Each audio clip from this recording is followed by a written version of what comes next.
Alrighty, kids. So first off, I just wanted to wish a happy birthday to this guy over here. That's Grady. He is now 1 year old today. So, he's starting to walk now. He's doing well, and hope you guys are doing well. And yeah. All right. So moving on here with regards to China. Today's going to be our final day on modern China, and then on Wednesday, you're going to take a test. And I start off by showing this picture right here. Okay. This is Shanghai, largest city, I believe, in China. Okay. And if you look here, oh, whoops. If you look here, okay, this is China, or this is Shanghai, China. Uh, this picture on top here was um, 1989, the year of the Tiananmen Square demonstrations. Okay, now those demonstrations were in Beijing, but still, just understanding China as a whole, what it was like during that time. There you can see the picture, and you can see this part here, especially. Uh, there's like, I don't know, green. It kind of looks like forests. Okay, and then you see this. This is Shanghai, and this isn't Shanghai today, actually. This picture was taken in like 2005. So, in like 16 years or so after the Tiananmen Square demonstrations, China changes immensely. Now, is this what the people were asking for? Were they saying, no, we're standing up for our rights and you're going to make jets and futuristic like buildings? No, that's not what they were asking for. Okay, so what happens here with China? How do they change after the Tiananmen Square massacre? And was it what the people asked for? Was it what Tank Man more than likely was asking for? Honestly, probably not. Okay, all right. So, anyways, Tiananmen Square massacre is important because after this, the Chinese government knows that it needs to change. It knows that it cannot have demonstrations like what happened in Beijing, but it also wants to stay in power. Okay? And so they're going to change a great deal, but they're not going to do it in the way that the people were asking for. Okay? So what do? They were already giving up on a lot of those communist economic ideas, right? Those ideas were pretty darn disastrous. Look at the Great Leap Forward, okay? Tens of millions of people died. Some people put the number up to like 50 or 60 million people that died. Okay, so they know those communist ideas from Mao were dumb, and they were already starting to get rid of them. Okay, but by the time 1989 rolls around, they realize that they've really got to get rid of them. Okay, so it gave the people uh, economic freedom, and the people definitely got wealthier. The government did not give political freedom, though. China's not a democracy today. Okay, the political candidates that run for office in China all have to be kind of vetted by the Communist Party of China. Okay, so you have to be truly approved by the hierarchy in order to run for office. Okay, all right, and but China's no longer this command economy. Okay, the people don't have rights, but at the same time, the command economy, the idea of everyone's going to get the exact equal amount of stuff, everyone's going to have the same thing, the government's going to tell you exactly what job you do, no foreign corporations, the government owns everything. That is no longer the way that China works, okay? All right. So the people got economic freedom, but not political freedom. We consider China today to be a mixed economy. The government does intervene sometimes to, save jobs. They also do things like, for instance, they'll ban unions. So if people try to organize against their bosses, China says that's going to hurt production, so you go to jail. All right.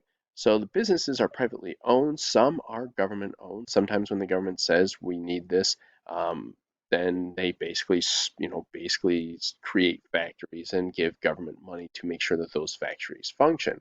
Okay, we do somewhat of the same things here in America, but they do it a lot more.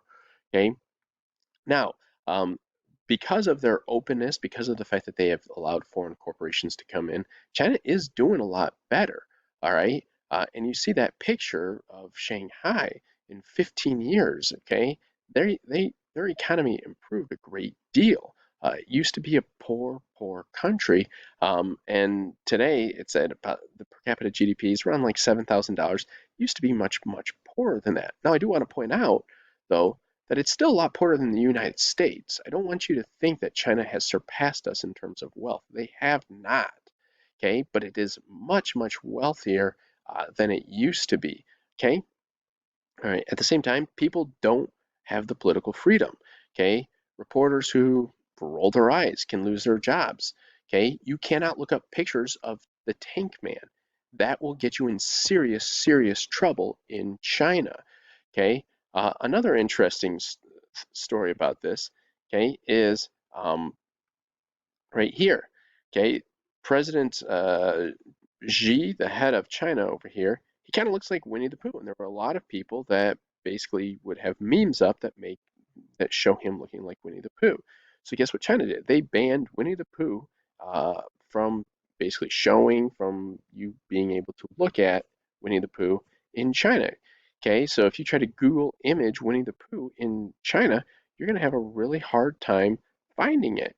Okay, so as you can see, I mean, they want to make sure that they maintain order, and they want to basically see to it that um, things like memes mocking Chinese leaders are not easily created. Okay, now if you say something negative about the Chinese government to a neighbor, probably nothing happens, although I wouldn't do it. Okay, but if you create a meme that's popular, or if you film a police officer doing something mean and you upload it, and you send it throughout China, if people figure out who you are, you could be in serious, serious trouble. Okay, so their leaders are not democratically elected. You have to be personally selected from the Communist Party. Okay, and the internet, as I said before, is really strictly censored. Okay. Now it's also important to know, why does China still call itself communist? Okay, because their government is no, their economy is no longer a communist-run economy. There are no longer government-run blast furnaces or like giant communal farms. Well, one of the things you have to realize is China's leadership never actually got overthrown. They just basically gave up on those communist policies. So one thing that's kind of interesting about China is they never stopped calling themselves communists, even though they definitely are not communists. Because if you stop calling yourselves communists, you basically admit that you made a huge mistake with your communist policies. Okay? All right, one final thing I did want to add about China. All right, China's population is still huge. It's 1.4 billion people, but their population is no longer growing as much, in part because they had, for a while, this one-child policy. Okay, and that used to be a law that basically said that you could not have more than one child. Now they've modified it.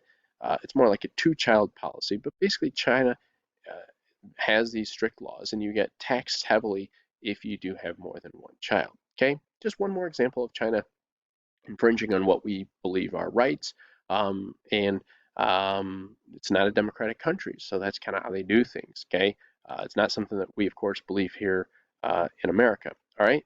So, anyways, just to kind of recap, China, the people that were demonstrating at China's Tiananmen Square, they wanted democracy, they wanted freedom. Instead, the government gave them economic prosperity. They never gave them the true freedom. All right. For a lot of people, this was okay. They may not have wanted this. This may not have been exactly what they wanted, but it kind of kept them silent. Okay. All right. People are a little more compliant with the Chinese government because of this prosperity, because people are living much better. Um, but at the same time, was it what the people asked for in 1989? No. Okay. All right. So now what I'd like you guys to do is take a quick quiz on this presentation. Then I want you guys to do a Quizlet, reviewing the key terms, screenshot it, and turn that in. And then you're going to have a test on China on a Wednesday, and it will be open slideshow.